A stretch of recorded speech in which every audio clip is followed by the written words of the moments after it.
সম্মেলনের প্রস্তুতিতে বিভিন্ন জেলা সম্মেলন হচ্ছে। আজকেও পূর্ব মেদিনীপুর সম্মেলন চলছে, আবার কোচবিহার আর উত্তর চব্বিশ পরগনা দুটো জেলা বাকি থাকে, সেটাও এই সপ্তাহে হয়ে যাবে, সামনের সপ্তাহে। আমাদের পার্টির রাজ্য কমিটির বৈঠক আছে 5 তারিখ এবং 6 তারিখ, সেখানে আমরা সিদ্ধান্ত নেব এবং আগামী কিছু কর্মসূচি ঘোষণা করা যাবে। কিন্তু এই মুহূর্তে যেভাবে স্যালাইন কাণ্ড এবং তার সঙ্গে ভেজাল ওষুধ এইসব নিয়ে ছাত্র, যুব, মহিলা সংগঠন, চিকিৎসকরা তারা প্রতিবাদ করছিলেন। পুলিশও মিথ্যা মামলা দিচ্ছিল, থ্রেট কালচার 2ও চলছে, হুমকিও চলছে, ডাক্তারদেরকে ভয় দেখানো চলছে। তার মধ্যে যেহেতু সাপ্লাই যেটা কন্ট্রাক্ট এগুলো বন্ধ করে দেওয়া হয়েছে, যার ফলে এখন পেশেন্ট পার্টির এখন ভীষণ বিপদে পড়েছেন। হাসপাতালে হেলথ সেন্টারে স্যালাইন নেই, ওষুধ নেই। আমরা বলেছি আমাদের কর্মীরা আগামীকাল থেকে তারা প্রচারে নামবেন, আরও বেশি করে সমস্ত হাসপাতাল এবং চিকিৎসা কেন্দ্রে, যেটা সরকারের অপদার্থতা এবং দুর্নীতির ফল, যেখানে মানুষের জীবন নিয়ে ছিনিমিনি খেলা হচ্ছিল, ধামাচাপা দেওয়ার চেষ্টা করেছিলেন, ভয় দেখানোর চেষ্টা করেছিলেন। তারপরে এখন ওই কোম্পানিকে ব্ল্যাকলিস্ট করে সাপ্লাই বন্ধ করা হয়েছে। তারপরে বিকল্প কোনো ব্যবস্থা করা হয়নি। রুগী, পেশেন্ট পার্টি তাদেরকে অন্যায় করতে হচ্ছে। আমাদের প্রতিবাদ যেমন চলবে, তেমনি আমাদের যেমন রেড ভলেন্টিয়ার যেমন কাজ করে, আমাদের সংগঠনগুলো সেভাবে চেষ্টা করবে যাতে বিকল্পভাবে এই স্যালাইন যেটা অন্যান্য ওষুধ যেভাবে মানুষের পাশে দাঁড়ানোর চেষ্টা করবে তা নিয়ে সেই আহ্বান আমি জানাচ্ছি। আগামীকাল থেকে আমাদের বামপন্থী কর্মীরা, যেহেতু আমাদের পার্টি কর্মীরা, বিভিন্ন কমিটি, বিভিন্ন গণসংগঠন তার ব্যাপারে সচেষ্ট হবে।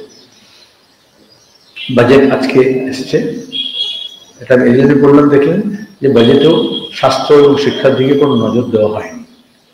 যেহেতু দিল্লিতে নির্বাচন এবং আমরা সবাই জানি স্যালারিড ইনকাম, দিল্লিতে মধ্যবিত্ত অংশ, উচ্চ মধ্যবিত্ত অংশ আছে, আর বিহার ইলেকশন হবে। সুতরাং এইটা ভারত সরকারের বাজেট না হয়ে বিহারের বাজেট, ওই হিন্দিতে একটা কথা বলে কাহি পে নিগাহ হে কাহি পে ইশারা, তো ওই জন্য হচ্ছে দিল্লিতে হচ্ছে ভোটের ইশারা করলেন এবং নিগাহটা হচ্ছে বিহার ইলেকশনের দিকে তাকিয়ে, যার ফলে পূর্বোত্তর ভারত, পশ্চিমবঙ্গ, বিস্তীর্ণ বিভিন্ন রাজ্য টোটালি ইগনোর হয়েছে। বাজেটে তো মণিপুর, মিজোরাম এগুলোর নামই উল্লেখ নেই। অদ্ভুত, ওরা এটাকে ভারতের যে যুক্তরাষ্ট্রীয় কাঠামো এবং তার মধ্যে বিভিন্ন রাজ্যের যে অবস্থা, সেটাকে ক্ষতিগ্রস্ত করছেন সরকার। তার পাশাপাশি আমরা দেখছি মিজোরামের যে সরকার, মুখ্যমন্ত্রী, তিনি আবার ফ্রি স্টেট চাইছেন, তারপরে কোনো মেনশন নেই। আচ্ছা, এটা অন্য রাজ্য, কাশ্মীর কখন ভাবা যায়? তাহলে কত হয়েছে আরম্ভ হতো মিডিয়াতে, ভারত সরকারের কি ভূমিকা হতো? এইখানেই যে সমদৃষ্টিতে সমস্ত রাজ্যগুলোকে দেখার ব্যাপারে অভাব আছে এবং বৈষম্য আছে। সরকার নিজের দায়িত্ব, রেলের এত দুর্ঘটনা হচ্ছে, আপনার এর মধ্যে জানেন রেলওয়ে সেফটিতে কোনো বাজেট বাড়ানো হয়নি। তাহলে যাত্রী নিরাপত্তার প্রশ্ন টোটালি ইগনোর থেকেছে। একদিকে অর্থ ব্যবস্থার মধ্যে জর্জ সোরোস, বিদেশি মানি ব্যাগ, এই নিয়ে বিজেপি প্রতিদিন প্রচার করে, বিচার করে। আর অন্যদিকে আজকে আমাদের দেশে ক্রিটিক্যাল যে সেক্টর, যেমন ইন্স্যুরেন্স সেক্টর, আপনারা জানেন বামপন্থীরা দীর্ঘদিন পার্লামেন্টের মধ্যে দাঁড়িয়ে বলেছে ইন্স্যুরেন্স সেক্টরে নতুন কি বিদেশি টেকনোলজি আসবে। টেকনোলজিক্যালি আমরা অনেকগুলো দেশের থেকে অ্যাডভান্স হতে পারি, বা দরকার হলে ইন্স্যুরেন্স সেক্টরের ভলিউম অফ বিজনেস এমন আছে যে তারা লেটেস্ট সফিস্টিকেটেড টেকনোলজি কিনে নিতে পারে, অ্যাকোয়ার করতে পারে। তো তার জন্য 100% তাকে এফডিআই, এফআইআই দেওয়া হলো, ফরেন ডাইরেক্ট ইনভেস্টমেন্টের সুযোগ করে দেওয়া হলো। ইন্স্যুরেন্স সেক্টর হচ্ছে মানি মোবিলাইজড হয়, এটা বিদেশ থেকে টাকা আসার কথা নয়, ইনভেস্টমেন্টের কথা নয়। ইন্স্যুরেন্স হচ্ছে আমাদের ক্ষেত্রে এলআইসি, জিআইসি, এর হচ্ছে পাবলিক সেক্টর ইন্স্যুরেন্স, যারা দেশের মধ্যবিত্ত, নিম্নবিত্ত, এমনকি গ্রাম ভারতের টাকা এক জায়গায় জড়ো করে। সেই টাকা আমাদের ডেভেলপমেন্টের স্কিমে লাগে, সেন্ট্রাল গভর্নমেন্টের বিভিন্ন স্কিমে লাগে, পানীয় জলের প্রকল্পে লাগে, আরবান ডেভেলপমেন্টে লাগে, রুরাল ডেভেলপমেন্টে লাগে। সেখানে দাঁড়িয়ে সেই ইন্স্যুরেন্স সেক্টরকে তারা 100% দিচ্ছে। এটা আমরা তার বিরোধিতা করছি, প্রতিবাদ করছি এবং আন্দোলন সংগ্রাম হবে এটা নিয়ে। একটা সময় আমরা সরকারের এই প্রয়াসকে ঠেকিয়েছিলাম, বামপন্থী যখন প্রবল শক্তিতে ছিল, এবং ওদের কোনো রাজনৈতিক যুক্তি নেই। তাই তুমি বিদেশি অর্থের আর্থিক প্রতিষ্ঠানের বিরুদ্ধে, আবার আমাদের ইন্স্যুরেন্স শুধু নয়, ক্রিটিক্যাল হচ্ছে নিউক্লিয়ার এনার্জি, সেটাকেও বিদেশের হাতে যেমন দরজা খুলে দেওয়া হয়েছে। একইভাবে আমাদের বিভিন্ন ইম্পর্টেন্ট সেক্টরগুলোকে সেটাকে তুলে দেওয়া হচ্ছে, যেটা আপনারা দেখলেন এয়ারলাইন্স ক্ষেত্রেও তাই হয়েছে, যে বিদেশের জন্য উন্মুক্ত করে দেওয়া হচ্ছে। একদিকে স্বদেশীর নাম করে সরকার এসেছিল, আর সেখানে আমাদের দেশের যেগুলো গ্রোয়িং যে সেক্টরগুলো আছে সেই সেক্টরগুলোকে, এবং ক্রিটিক্যাল যে সেক্টরগুলো আছে, জাতীয় নিরাপত্তার ক্ষেত্রে যেগুলো গুরুত্বপূর্ণ আছে, সেগুলোকে তাদের বিদেশি শক্তির হাতে তুলে দেওয়ার চেষ্টা করছেন। আজকে ভারতের চারপাশের যা ঘটনাবলী এবং জিওপলিটিক্যাল যা সিচুয়েশন, সেখানে এই ধরনের উন্মুক্ত করে দেওয়া, বিদেশের হাতে তুলে দেওয়া আমাদের ইম্পর্টেন্ট ক্রিটিক্যাল সেক্টরগুলো, যা জাতীয় নিরাপত্তাকে বিঘ্নিত করবে, অর্থনীতিকে চৌপাট করবে। আমরা এর মধ্যে দেখলাম মনরেগা, একেবারে যেটা নিয়ে এত হইচই হয় আমাদের এখানে, সেখানে Mahatma Gandhi national rural employment guarantee যে অ্যাক্ট অনুযায়ী যে প্রজেক্ট, সেখানে টাকা বাড়ানো হয়নি, 1 পয়সাও, ইনফ্যাক্ট কমানো হয়েছে। 23-24 বাজেটে 89,000 crore ছিল, সেটাকে এখন কমিয়ে করা হলো 24-25 বাজেটে 86,000, এবং এখনো সেটাকে 86,000 রাখা হলো। মানে রিয়েল টার্মসে যখন ইনফ্লেশন বাড়ছে, তখন ইনফ্লেশনের রেট এবং তার সঙ্গে দাঁড়িয়ে ওটাকে ক্যালকুলেট করতে হয়। তো সেটাকে যদি ক্যালকুলেট করা হয়, তাহলে ইন রিয়েল টার্মস বদ্ধটা কমে গেল। আর অনেক প্রশ্ন আছে, আপনি যদি কোনো প্রশ্ন করেন তাহলে বলছি।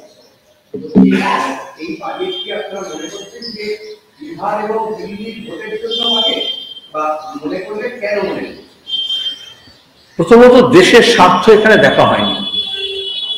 কৃষক, কৃষি, বেকারি, দারিদ্র, শিক্ষা, স্বাস্থ্য, যা সর্বভারতীয় সমস্যা, তাকে কোনোটাকে অ্যাড্রেস করা হয়নি। রেলের নিরাপত্তার প্রশ্ন বললাম, কিন্তু ঝাঁ ঝাপসা করার জন্য যেটা করা হয়েছে অনেকদিন পরে, যেটা অনেকদিন থেকে ডিউ হয়ে গেছিল বাজেটের, ওই ইনকাম ট্যাক্স যারা দেয় স্যালারি ইনকামে, তাদের স্ল্যাবটাকে একটু ইনক্রিজ করা হয়েছে। তাহলে এটা টার্গেটটা হচ্ছে দিল্লি এবং বিহার। এই জন্যই বলছি যে দিল্লি নির্বাচনে এই অংশ হচ্ছে বড় গুরুত্বপূর্ণ ভূমিকা পালন করে, যদিও লাভটা পরের বছর হবে, কিন্তু এখন থেকে ওটা ক্যারেট। আর তাছাড়া যে ঘোষণা যারা করেছেন, তাতে মনে হচ্ছে যে দেশের অর্থমন্ত্রী বাজেট বক্তৃতা করছেন না, বিহারের অর্থমন্ত্রী বাজেট পেশ করছেন।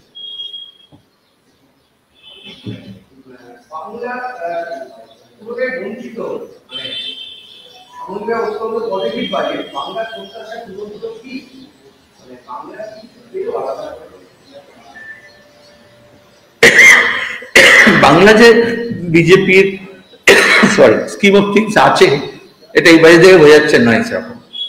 ওটা বিজেপি বুঝে গেছে যে বাংলার সঙ্গে তার কোনো সম্পর্ক সেরকম ডাইরেক্ট কোনো লাভের জায়গাটা, তো লাভের অঙ্ক দেখে, সুতরাং বাংলা খাতায় ক্ষতি রইল।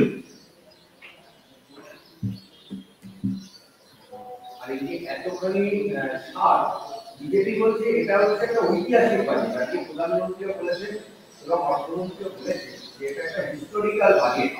বিজেপির তাই বক্তব্য, বিশেষ করে আয়করের যে ছাড়টা দেওয়া হয়েছে 12 লাখ টাকা পর্যন্ত, বলা হচ্ছে একটা। আচ্ছা, রিয়েল টার্মসে দেখো, যারা মধ্য ইনকামের লোকজন, রিয়েল টার্মসে কত গেছে নিশ্চিত, যাদের 1 লাখ টাকা স্যালারি মান্থলি, তাদের জন্য কিছুটা ছাড় হচ্ছে, কিন্তু সেটা তারপরে স্ল্যাবগুলো দেখে বোঝা যাবে যে সেটা কিছু মেজর কিছু নয়। তুমি তোমার ইনকামের সঙ্গে ক্যালকুলেট করে তুমি দেখো, তারপর আমাকে বলো কত টাকা রিয়েল টার্মসে ছাড় হয়েছে, তাহলে আমি বলতে পারবো যে এটা ঐতিহাসিক কিনা। আর বিজেপি তো সব ব্যাপারকে ঐতিহাসিক বলে। রাম মন্দিরকে করা বলেছে ইতিহাস তৈরি হয়েছে, বলেনি? যারা ইতিহাসের সাক্ষী ছিল না, তারা সবকিছু ইতিহাস নেই, কারণ ইতিহাস শুরু হয়েছে 2014 থেকে। ব্যান্ডটা খুব ছোট ওদের কাছে ইতিহাসের। ওরা তো এত হাজার হাজার বছর ইতিহাস নিয়ে কারবার নেই, 190 বছরের স্বাধীনতা আন্দোলনের ইতিহাস নেই।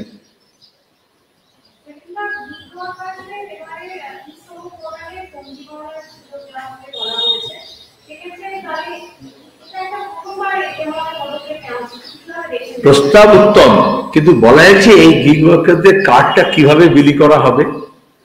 যে দেশে রেশন কার্ড, আধার কার্ড বলা হয় যে বজরংদলের ঝান্ডা ধরো, উত্তরপ্রদেশে আমি পার্লামেন্টে নিজে তুলেছিলাম, তাহলে তোমাকে এই কার্ড দেওয়া হবে।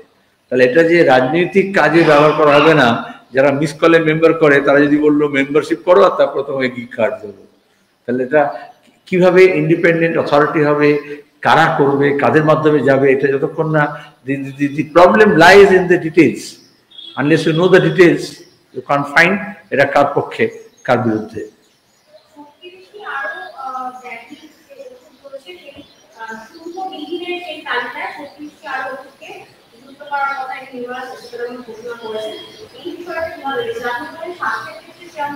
শুল্কবিহীন কি এটা বলো, বহিঃশুল্ক না আন্তঃশুল্ক?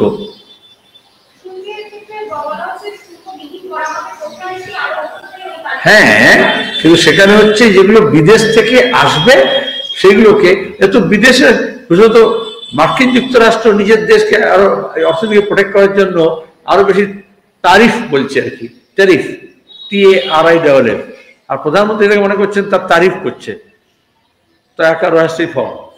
কিন্তু নিজের দেশের অর্থনীতিকে প্রোটেক্ট করতে হলে সেখানে যে আইটেমগুলোকে বলা হচ্ছে শুল্কবিহীন করা হচ্ছে, সেই আইটেমগুলো আমাদের এখানে যারা প্রডিউস করে তারা তো কম্পিটিশনে পড়ে যাবে, তাদের উপরে GST থাকবে, IGST থাকবে, SGST থাকবে, অথচ বিদেশ থেকে যেটা আমদানি হবে তার উপর ট্যাক্স থাকবে না।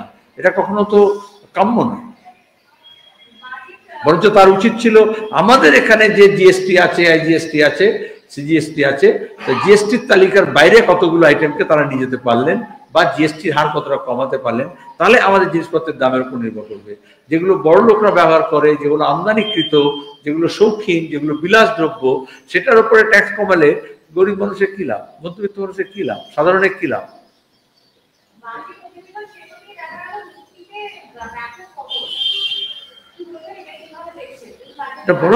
আচ্ছা, আমি এক্ষুনি বললাম যে শুল্কের ব্যাপারও বললে, তো সেখানে যদি বিদেশের জিনিসকে আহ্বান জানানো হয় শুল্কবিহীন, তাহলে আমাদের ডোমেস্টিক প্রডিউসার্সদের তো ব্যবসা খারাপ হবে, এক। দুই হচ্ছে যদি ইন্স্যুরেন্স সেক্টরে FDI কে আসতে দেওয়া হয়, তাহলে আমাদের বিদেশের যে শেয়ার মার্কেটগুলো আছে সেখানে উত্থান হবে আর আমাদের দেশের পতন হবে, এটাই নিয়ম। সরকার গত কয়েকদিন ধরে আমরা দেখেছি আমাদের যে FII এবং FDI সেগুলো বিদেশে চলে যাচ্ছে, আরো পতন হবে। কারণ শুধুমাত্র তুমি এভিয়েশন সেক্টর বা ডিফেন্স সেক্টর বা নিউক্লিয়ার সেক্টর তুমি ওপেন করে দিচ্ছ, ইন্স্যুরেন্স সেক্টর, তাতেই তো সবটা নয়। আমাদের ইকোনমিক সার্ভে কালকে যা বেরিয়েছে তাতে তো বোঝা যাচ্ছে গ্রোথের যে গল্পগুলো আছে সেটা আদতে নয়। সেখানে দাঁড়িয়ে স্বাভাবিকভাবে বারবার সরকার বলছে আমাদের ইকোনমিক ফান্ডামেন্টালসটা ভালো আছে, ফান্ডামেন্টালস ঠিকই থাকে, তার প্রয়োগের দিক থেকে কোথাও গাফিলতি হচ্ছে, যেখানে ইভেন শেয়ার মার্কেটে যারা ইনভেস্টার তাদেরও হচ্ছে কনফিডেন্স তারা জেনারেট করতে পারছেন না।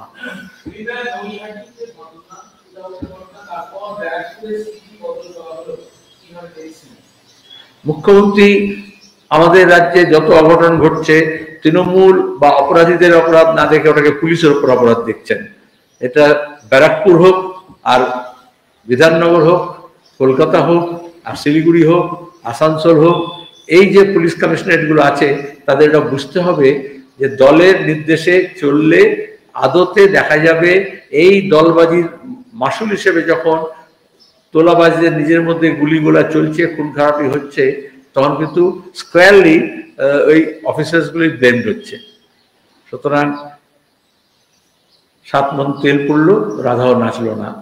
তাহলে ভোট লুটের থেকে আরম্ভ করে বাকি সব কাজই করলেন, মিথ্যা মামলাও দিলেন, কিন্তু আদতে পার পেতে পারেন না। সেই জন্য আইন শৃঙ্খলা রক্ষার কাজটাই করা উচিত, রাদার দেন শাসক দলের দালালি করা। আর তুমি শুধু নৈহাটিতে গোলাগুলি কেন বলছো? আমাদের রাজ্যের আইন শৃঙ্খলা এমন হয়েছে যে গতকাল আপনারা দেখেছেন ফরাক্কা, নিউ ফরাক্কায় স্কুলে রুটিন তৈরি করা নিয়ে স্টাফ রুমে মারামারি, তাতে হেডমাস্টার হসপিটালাইজ, পা ভেঙে। শুধু ধাক্কাধাক্কি নয়, কোনদিন এখানে ছিল এর আগে? কোনদিন আমি আপনাদের কাছে চ্যালেঞ্জ দিয়ে খবর, এরকম খবর আপনারা দিয়েছেন যে স্কুলে রুটিন করতে গিয়ে মারামারি করে হাসপাতালে ভর্তি হয়েছে হেডমাস্টার? তাহলে মুখ্যমন্ত্রী কি করবেন? শিক্ষামন্ত্রীকে না শিক্ষা অধিকর্তাকে? কাকে সাসপেন্ড করবেন আমি জানতে চাইছি। পশ্চিমবঙ্গে পুজো করতে গিয়ে, সরস্বতী পুজো করতে গিয়ে হাইকোর্টকে হস্তক্ষেপ করতে হচ্ছে, পুলিশকে মোতায়েন করতে হচ্ছে, ক্যামেরা বসাতে হচ্ছে, তার কারণে ওই কলেজে তৃণমূলের দুই গোষ্ঠীর মধ্যে গণ্ডগোল, যা প্রকাশ্য কি বলবেন? ভালো আপনার প্রশ্নের মধ্যে আপনি শেষে এটা বললেন যে তৃণমূলের দুই গোষ্ঠীর মধ্যে প্রকাশ্যে গণ্ডগোল। টাকা পয়সা নয় হিসেবে করছে, তার জন্য কমিটি থেকে বাদ দিতে জানো তুমি? প্রাক্তন এমপি, বর্তমান এমএলএ, তৃণমূলের কলেজের কমিটি, কলেজ তো নির্বাচন করা হচ্ছে না, আরবের মতো সব কমিটিতে চেয়ারম্যান করা হয়েছিল। এই কলকাতার বুকে সেই কলেজের চেয়ারম্যান, ম্যানেজিং কমিটির প্রেসিডেন্ট থেকে তাকে সরতে হয়েছে, কারণ ছাত্রদের অভিযোগ সরস্বতী পুজোর চাঁদার ফান্ড নিয়ে নয়সা করেছেন। কিছু ছাড়ছে না এরা। আর ওখানে যে মারামারি হচ্ছে, এটা সরস্বতী বা বিদ্যা আরাধনার জন্য নয়, বিদ্যা দেবীর আরাধনার জন্য নয়, সরস্বতী পুজোকে কেন্দ্র করে যে টাকা পয়সা মোৎসব উৎসব, তাই সেই জন্য তো মারামারি। এটা আপনার প্রশ্নের মধ্যে এটা বলে দিচ্ছেন, ভালো করেছেন। নাহলে লোকে মনে করতো এই রাজ্যে সরস্বতী পুজো করতে পারা যাচ্ছে না, তার জন্য কোর্টে গিয়েছে। এভাবে তো বিজেপি দেখে। কিন্তু আসলে বিজেপি হোক বা তৃণমূল হোক, এই ধর্ম কর্মকে সামনে বর্ম করে আসলে তাদের আখের গোছায়। আর সেই জন্যই যেখানে সরস্বতী পুজো বারবার হয়েছে, আমরা যখন স্কুলের ছাত্র ছিলাম সরস্বতী পুজোতে আমরা মেতেছি, যখন আমি স্কুল কমিটিতে ছিলাম তখনও সরস্বতী পুজোতে স্কুলে গিয়েছি। কিন্তু কখনো দাঁড়িয়ে এরকম অবস্থা হয়নি যে পুলিশ মোতায়েন করতে হবে, কোর্টে যেতে হবে। যেরকম আমাদের যা হয় আর কি, এমএলএ এমপিদেরকে এখন স্টেন গানধারী সিকিউরিটি নিয়ে, বাউন্সার নিয়ে ঘুরতে হয়, নিরাপদ নয়। কারণ সরস্বতী ঠাকুরও নিরাপদ নন।